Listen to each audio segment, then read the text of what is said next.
Naging instant advisor ni na Joey at Angelina Meade King ang reality TV star at trans woman na si Caitlyn Jenner. Ang first Pinay Miss Universe namang si Gloria Diaz intense sa kanyang workout sa gym. Narito ang Star Bites.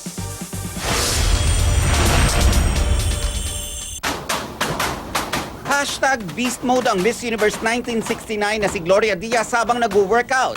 Sa kanyang Instagram, ipinost ng First Pinay Miss U ang kanyang intense rope exercise.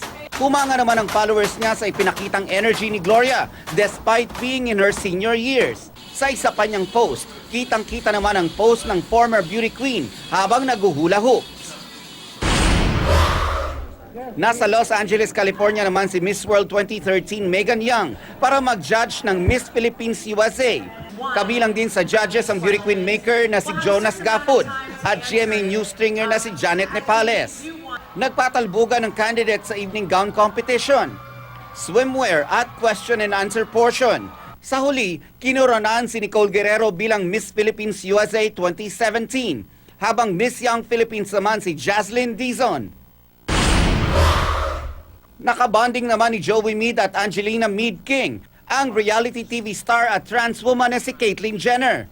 Sa Insta video na ipinost ni Angelina, na-capture ang heart-to-heart talk ni na Joey at Caitlyn. You have to let Angie just kind of be herself. She'll be so much happier.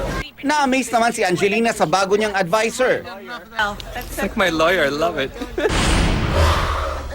Ang dalang kilig ng Imagine You and Me, napansin din ng judges ng 33rd PMPC Star Awards for Movies. 8 ang nakuhang nominasyon ng kilig movie ni na pambansang Bay Alden Richards at Maine Mendoza.